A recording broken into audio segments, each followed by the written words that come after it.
Here we go, it's Joel Chevalino here and welcome back to yet another video and welcome back to another trip report. Today we're flying with EasyJet. Greetings. Jesus Christ, Joel. EasyJet again? How many times have you flown on them by now? Yes, I know I've flown them so many times. I know. But this one's different, I promise this one's different. How? It's different because...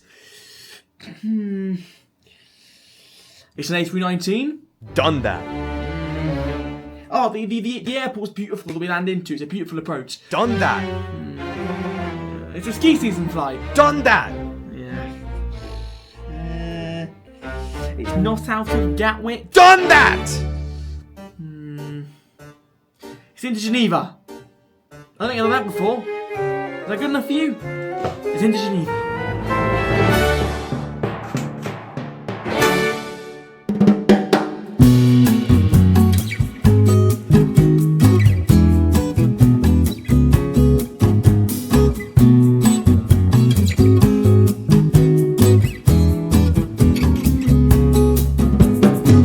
Welcome to London Luton Airport, where I've just arrived to catch a flight with EasyJet on board their Airbus A319 to Geneva. Today I'm going to be yet again showing you what it's like to take a EasyJet flight in the half term to a ski holiday destination. I'll also be giving you a run through of London Luton Airport and what it's like to fly out of here. I was going to wait for a plane to take off for the intro because I thought it would be cool, but it's like -6. It is criminally cold. Let me just take a look, let me see. A EasyJet holding short on a Wizz Air. I think there's an EasyJet plane on approach. Top plane spotted stick. I'm currently sat on the car park, multi-storey, car park 1. Look at these views in the background.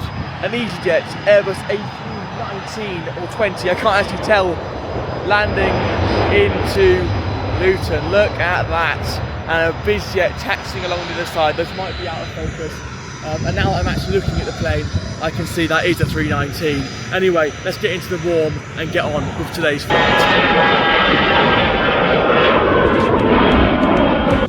London Luton Airport is the 4th busiest London airport, with around 1,370,000 passengers on average per month.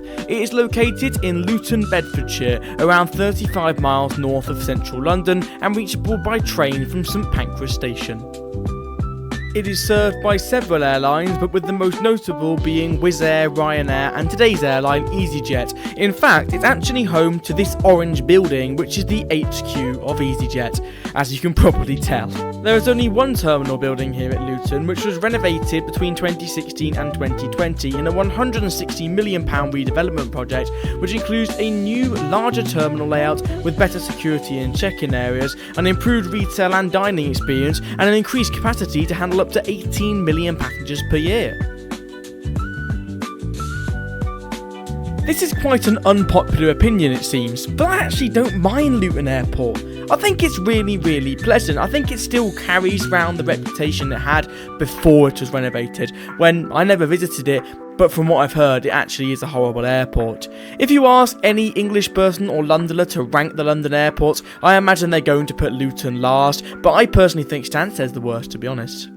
I am not a fan of Luton or Stansted. Luton Airport is in Luton, so I'm not a fan. Luton Airport, known to be one of the worst airports in the whole world. Here's my ranking of London's airports from worst to best. The worst airport in London, I think we can all agree, is Luton. What's the worst airport in the UK? London Luton Airport. No surprise here, as the staff all have an ego and are horrible.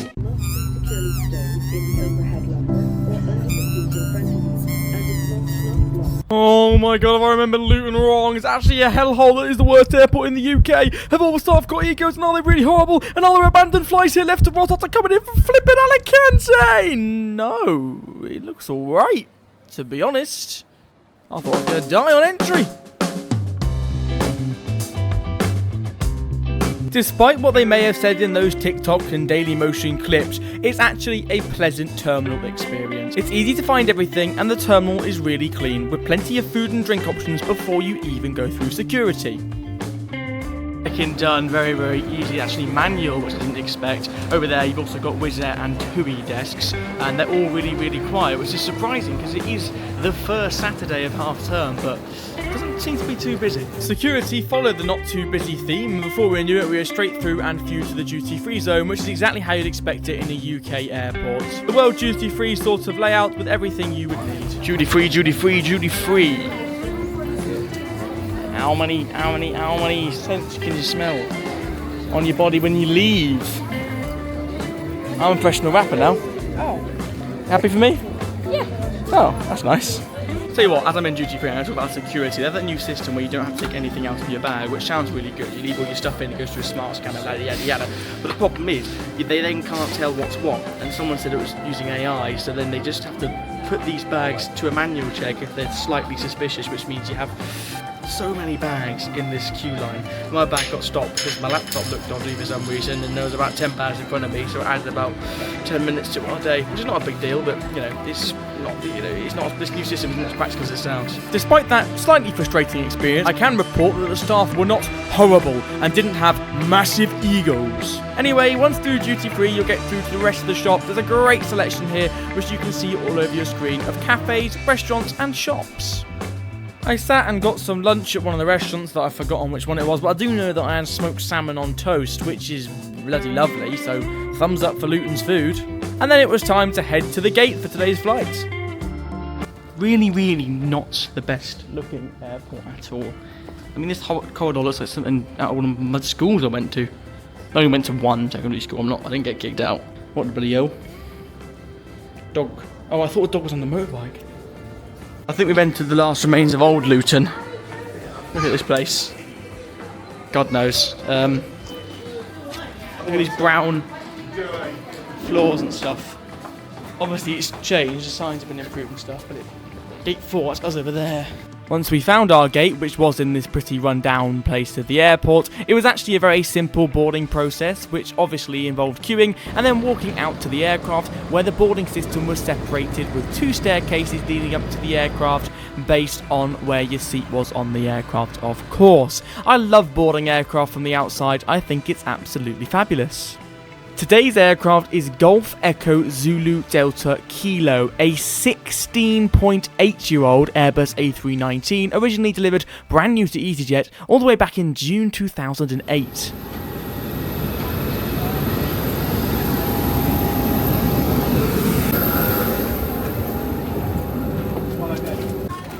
Okay, Delta flight to Geneva.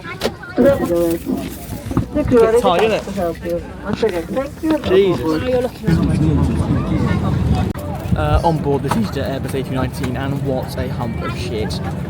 No, that's a bit harsh. It's 15.7 years old. It isn't the nicest plane in the sky. It's a 319. It's titchy. Older cabin, as you can see, with the patterns and stuff. It's all right. It's not too bad, but it's comfortable enough. But it is, it's not pleasant compared to other airlines. But that's what you get for the price. That's what you get. It's a budget airline. I'm not complaining. Here we have the legroom on about 5'10". It's not great, as you can see, but it will do the job for an hour and 20 minutes. So my team, Oxford United, are currently playing. It's currently 0-0. We're going to have to go into airplane mode. So we'll have to hope that I turn my phone on in Geneva to see that we've won. Come on up. So with the score at 0-0, we push back to get ready for our flight to Geneva. You couldn't really see much out of the window due to the rain, so I'm not going to bore you with too much pushback footage. We taxied to the runway and got ready for departure to Geneva to say goodbye to rainy old England.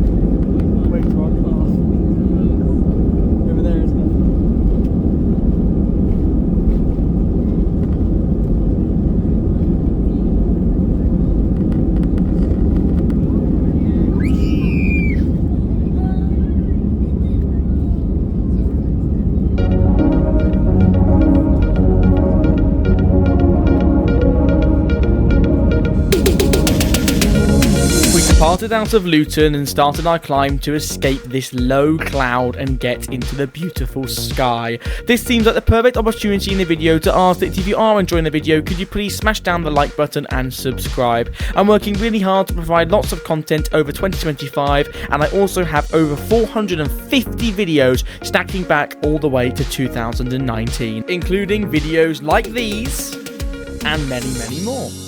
I'd highly appreciate it if you helped me out and supported the channel by clicking that subscribe button down below.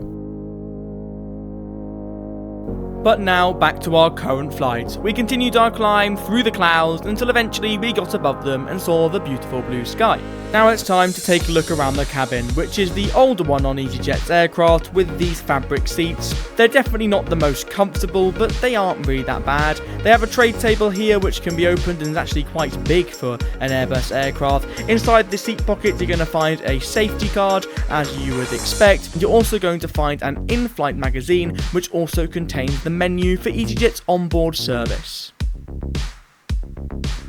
Above your seat you're going to find an air vent and a reading light and a cabin crew attendant button. As we approach our cruising altitude, it was now time for the onboard service to begin. Food order has been completed.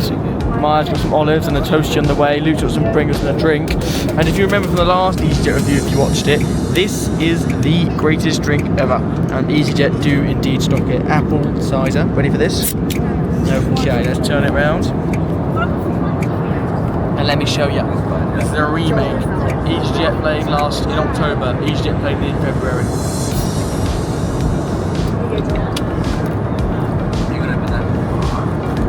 The remake, and it's just as good. Hello Maya, how are your lips? Good. Yeah? Any complaints? You got toast on the way too, don't you? Yeah. Alright, what do you reckon, guys? It is 2:27. I can't remember when half time was. It might be half time. Do you reckon Oxford have scored? Yeah. Luke, do you reckon Oxford have scored? Do you reckon Oxford have scored? Yeah. Two? I hope so. I want to turn my phone when we land and see 2-0 Oxford. Harris back on the score sheet. I want to see Tyler Goodwin back on the score sheet. Subscribe to Joel Domain for Oxford United content. With an update on our progress. Currently at 33,000 feet. Go on, Maya. Luke's not enjoying this too much. Give us a review of this toasty. Nice? It's interesting. I'm not trying to be funny, right? But look at the... It's not great, is it? No. It ain't great. And she's a toasty connoisseur. She loves toasties. Oh. Stay together. Wow. So it's 1:37, which means we took off about just approaching an hour ago. It was 1:45 our scheduled departure time. It's been a pleasant flight. I'm going to be brutally honest. I'm going to say this plane isn't very nice at all. It's quite crowded. It ain't great. I don't know.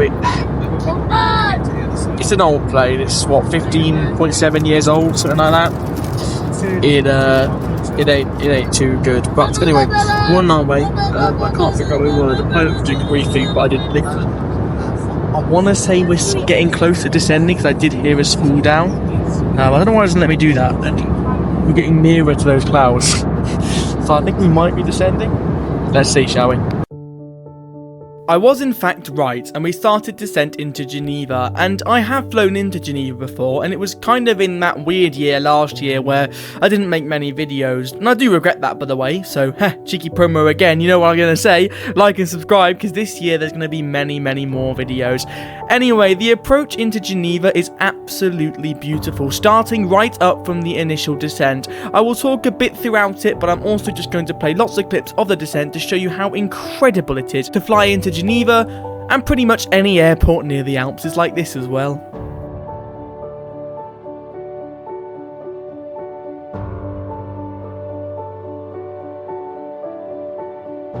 The approach into Geneva starts off with flying incredibly close to some mountains as you start to go into the valley that Geneva sits in. If I'm going to be honest, it's absolutely stunning, and I'd probably use these clips to sell flying to people.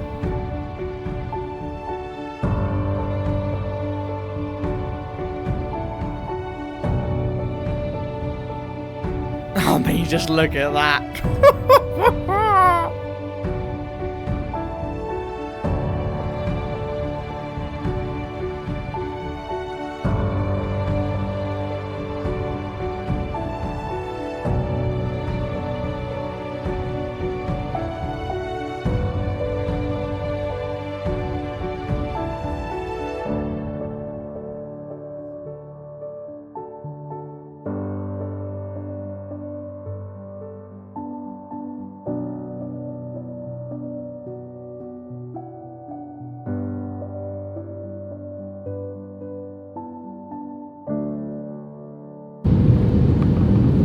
Then turn into the valley. To be honest, I'm not entirely sure if these clips are in order, it's quite complicated, but the whole thing is incredibly beautiful. You then start your final approach into Geneva, which remains as picturesque as the entire approach throughout. Now it's time to enjoy the landing, and I'll see you on the ground. The ground has snow on it, but that doesn't. Like the top of that has like barely any snow. Don't know, to be honest. Let's ask somebody who knows. The next one has lots of snow.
Welcome to Geneva after my flight with EasyJet. The flight in total took around 1 hour and 20 minutes, departing from Luton at 1:45 UK time and touching down with a smooth landing into Geneva at around 4:05 local time. Remember earlier I mentioned my team Oxford were playing, it's now time to find out the full-time score. This is it. Did we win?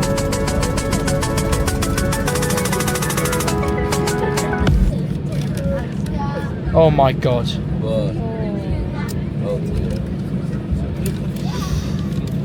Ah.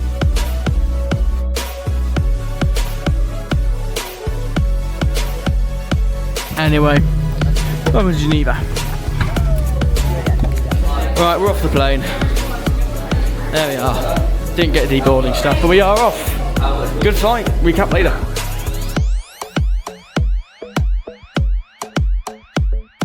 So then, welcome to Geneva after my flight with EasyJet on board their Airbus A319. And to be honest, that was a very enjoyable flight. The plane itself wasn't particularly nice, but the service was fantastic. Even though the toasties were not very nice, the service itself was good. The crew were friendly, it came quickly, which might have been a bad thing, you know, looking at how the toasties were. They still ate them though, so obviously they weren't inedible. Do you know what I mean? There is that. Anyway. The approach in Geneva, oh my god, that was absolutely beautiful. What an approach. I completely forgot how good that approach was, and I am really looking forward to putting that together because that was absolutely fantastic.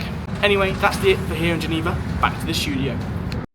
So then, back in the studio now at the end of the video, and what an enjoyable flight that was with EasyJet from London Luton to Geneva on board their Airbus A319. Now let me tell you, the flight itself was enjoyable. Service was good. The views were very good, especially coming into Geneva, but there were some things I wasn't happy about. First of all, the aircraft wasn't particularly comfy, but then yet again, it is 16 years old and it's on a budget airline. I kind of expected that when getting on board. I do feel like the A319s are getting quite dated now, especially with that cabin design, but it's okay, it will do for an hour and 20 minutes. But EasyJet, please replace them in the next sort of 6 years, because by then they're going to be struggling. The food service is something I want to touch on in more detail. I know I just did it in the airport, but in more detail, that toastie was kind of unacceptable. You should be able to cook the bread and the sandwich well than that. You know, that's not good enough, but at the end of the day, my siblings both ate it, so it's not poison, do you know what I mean? Anyway, please make sure to like and subscribe for future content. I am desperately looking for flight ideas, videos you want to see, flight reviews, what airlines you'd like me to see me to review. I would recommend going through my trip reports playlist, which will be somewhere on the screen right now, and you can see what airlines I've already reviewed. Anyway, I'll see you all in the future. Let me know what airlines you'd like to see in the comments, and I'll see you all then. Like and subscribe, take care, check out the vlog, check out the blog that's no longer a blog, and I'll see you then. Bye bye!